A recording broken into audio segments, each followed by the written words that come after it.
The financial incentives that drive mass incarceration are really disgusting. So I'm going to kind of go through them fast, kind of like the guy who talks with the mighty machines, you know, on the, on the commercials and stuff like that.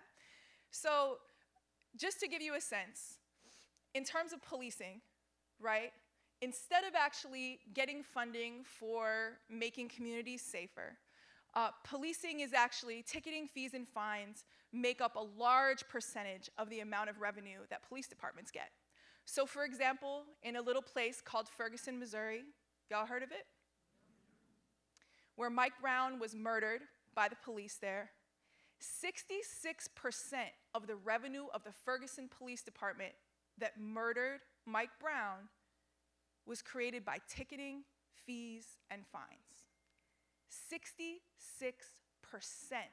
of their revenue. But that's not just it. How many of you all from New York City or have lived in New York City in your life? Right across the water, you see Rikers Island. You see those white buses that take family members there, right? In Rikers Island, 79% of people who are in Rikers have never been convicted of a crime. Never been convicted of a crime, just cannot pay bail. In jails and prisons, there's prison bed guarantees. We're going to talk about that in a second.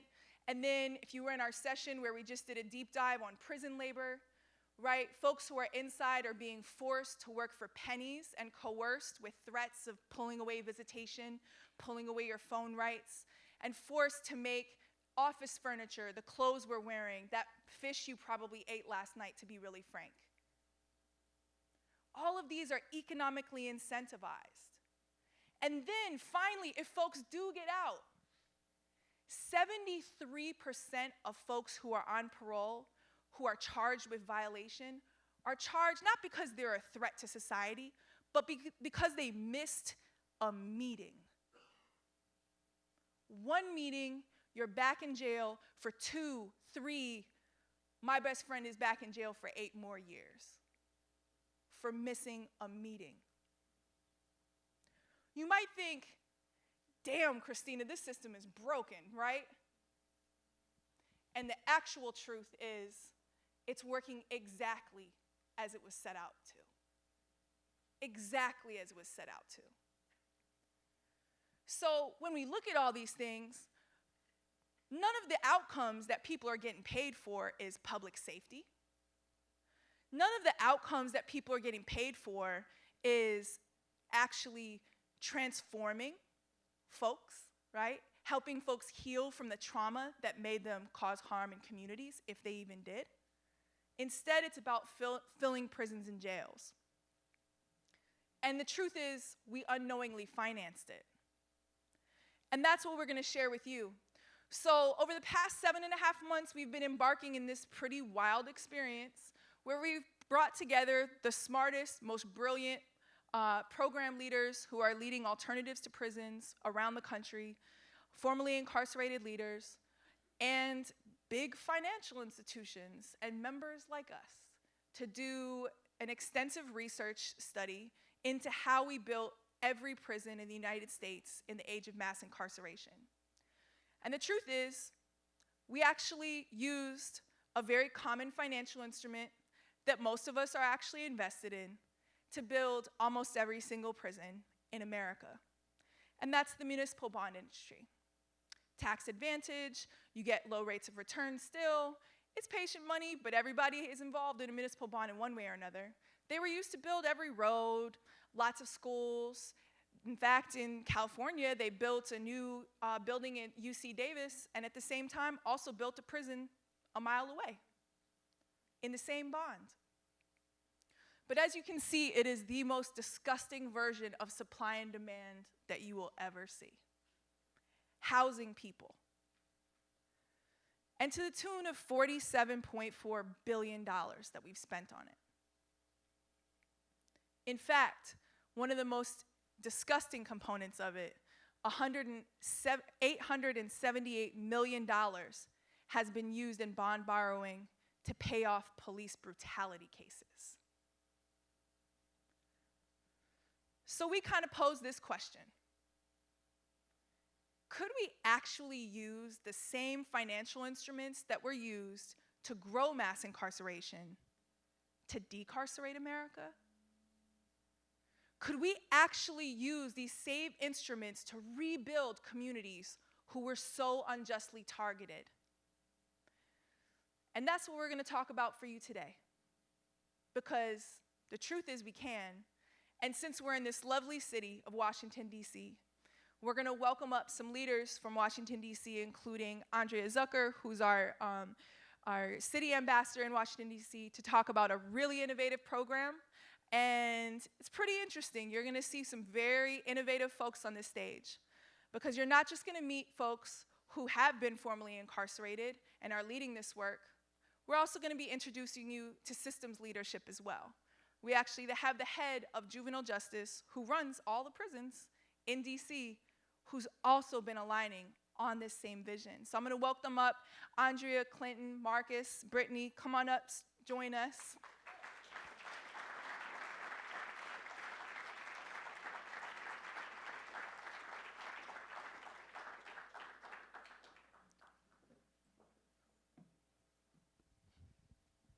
Thank you, thank you. So I'm going to start with you, Brittney, because you're our D.C. native, looking like Cher from the famous movie in the 90s, even though I don't know you were born then. It's all good. But tell us a little bit about your project and kind of how you came into this work to transition away from prisons, but actually create community alternatives to the criminal justice system. All right. Hello, everyone. I came into this work because I myself was an individual who got arrested.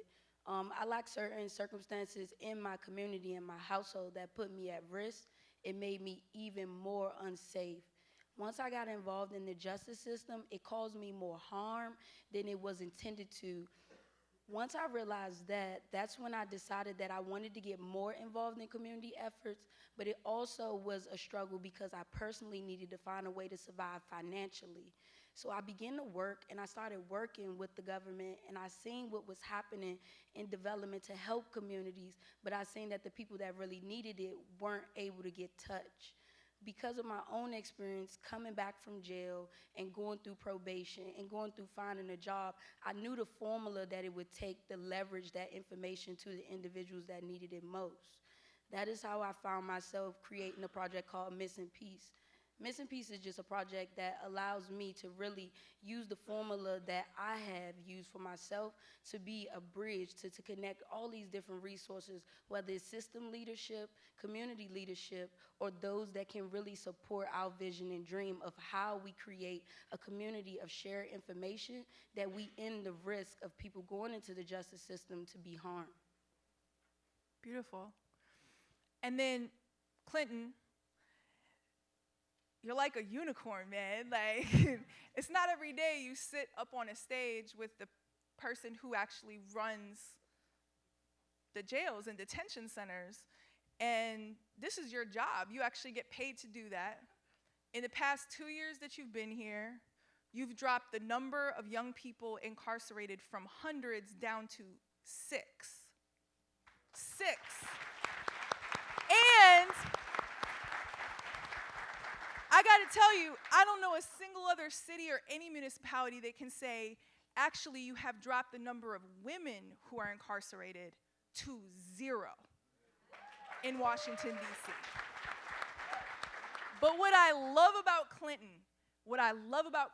is not just his brilliance and the fact that he's willing to get in dirty and do this work on the inside of the system, which you can imagine what that means, right? But that he's not satisfied because 6 is too much. 6 is 7 too much, right? So you're now actually rerouting funds from what would have been a couple years before your time, of course, into going into prisons and now into community alternatives. What drew you to this?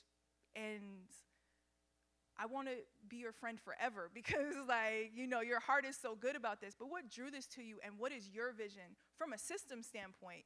What's your vision and responsibility in this project? Thank you so much, Christina, and for having me here, and congratulations to all who are participating in and advancing this conversation. You know, honestly, my background goes back to working with young people coming out of Rikers Island and many years doing advocacy and direct service and trying to fight for transformation of justice as we know it. And through an interesting set of circumstances, I ended up in the system, first as Deputy Commissioner of Probation in New York City, and now the Director of the Youth Justice System here in DC. And you know, when I was on the other side, we used to always say that folks like us need to take these types of positions, or at least try to infiltrate the system to bring our values, to bring our vision, to bring the will to create something different, or to help to create the space and opportunity for the community to create something different. And so I walked into the space with that mentality. And while I don't want to walk out and get fired tomorrow, I'm not mostly concerned with my longevity in the job, which characterizes, unfortunately, most people in these jobs. And so they're risk averse. They are traditionally status quo and really afraid to push forward on the strongly held notions and beliefs that permeate our society. And foremost amongst those beliefs with regards to justice is that putting people in cages is somehow going to make us safer, or is somehow going to correct people or improve their lives. And of course, we know that that's not true.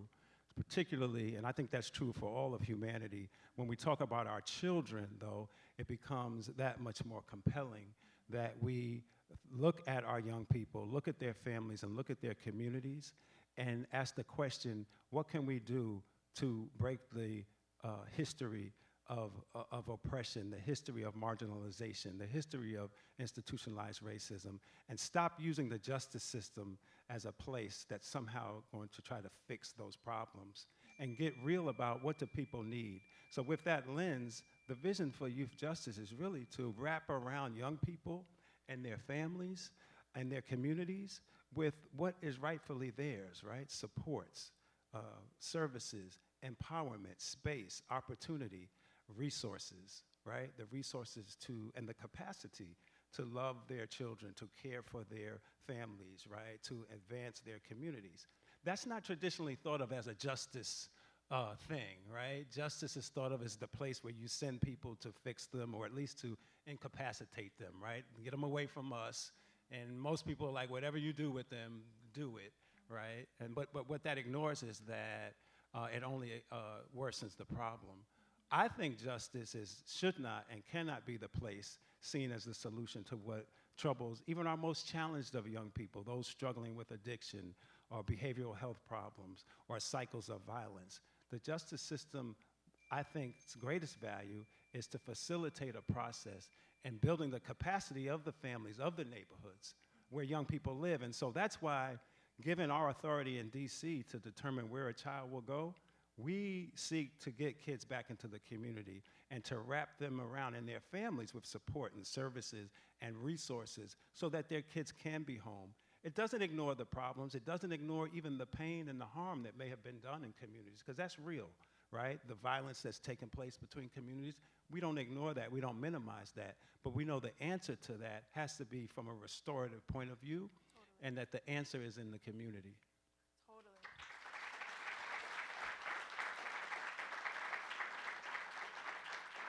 What I think is amazing about your program, too, is that you're actually saying this isn't like an after-school mentorship program, right? Those need to exist, but this is actually an alternative to the way that we do business, and therefore we are going to invest our city dollars into that, which is amazing. All right, cool. Andrea, you've gone on this journey with us. This is not really, this isn't necessarily your background and your comfort zone. Will you share a little bit, though, from your perspective about how, as a Nexus member, this is transformed? Little time and a lot to say, but this is, being involved in this journey has been some of the most beautiful work that I have started. I'm just like barely getting in right now, that I've started, been a part of in my life.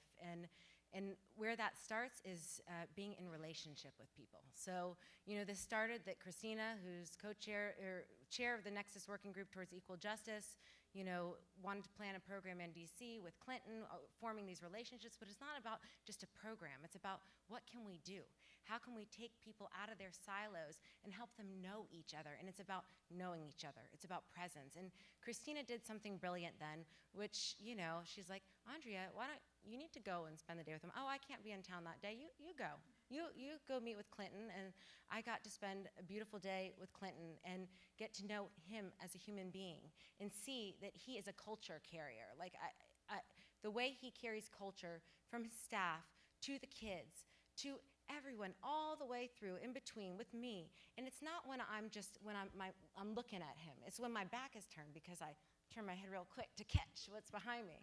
But he carries culture, and that culture, it seeps through, and people mirror it. So we have to know, and then I mirror it too, and Christina mirrors it. And then when we had our Nexus program, when we got to have 2 days visiting New Beginnings and the MLK Achievement Center, some of the places where they're really innovating in juvenile justice and really, more restorative justice, moving towards that. Even though this might not be my, a subject area that I am an expert in, I still don't have an expertise. I'm not sitting up here because I'm an expert. I'm sitting up here because I'm forever a beginner, and that's okay. And we shouldn't be intimidated and afraid to join the table because we're a beginner. What we should do, though, is when we join the table as a beginner, learn to be a listener, and also to be in relationship, to be authentic, to be present, to make eye contact, and to get to know people in the community. And as the Nexus Washington, D.C. ambassador, my goal is to truly be in relationship with Washington, D.C. Not just Nexus members, but with Washington, D.C. Yeah, thank you.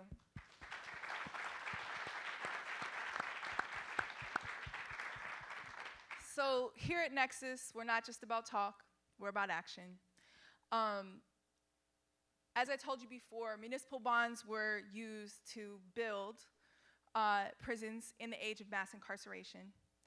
They've been used to do all of this harm and drive the financial incentives towards all of this harm. But they can also be used to actually transform the system. And so we're really excited, through partnership with Andrea and other Nexus members, that we're actually going to take the program that we've been working on in collaboration with Clinton in DC. We're taking that to New York, New Jersey. We'll be in LA. We're looking also at Atlanta. If any of those places are places you're at, we hope you'll join us.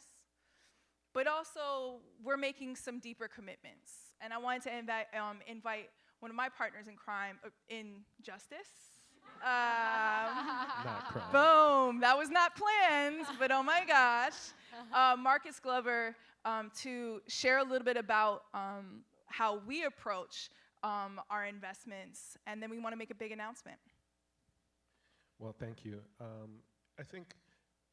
I hope that everyone is grounded in this conversation. There are so many crucial topics that we're facing in this conference, and if you are thinking to yourself, why is this important to me? I don't want you to feel embarrassed.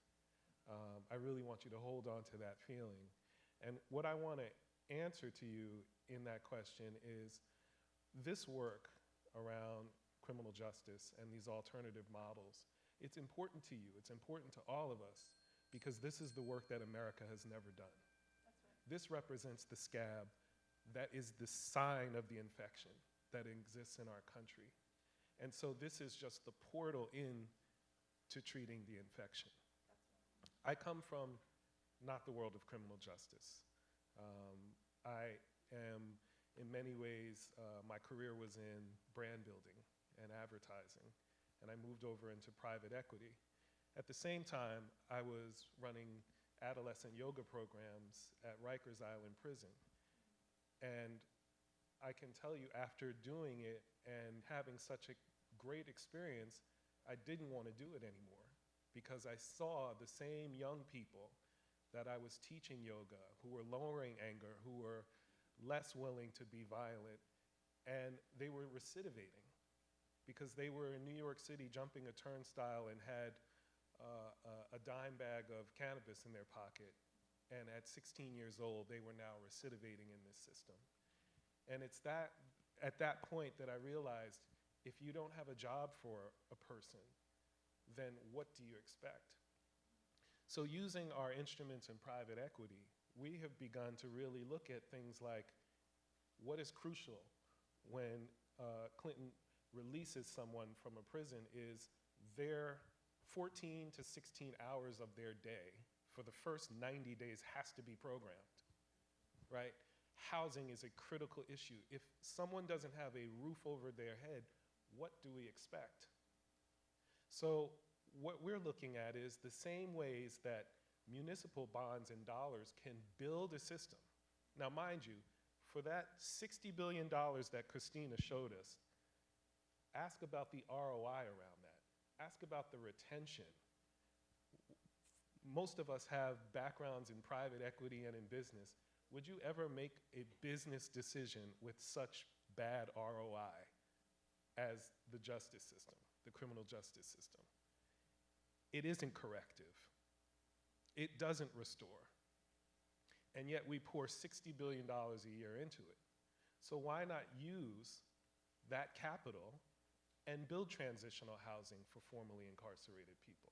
Why not be job creators of people with criminal histories, right? Now we're talking about deeply impacting the ROI given the same dollar.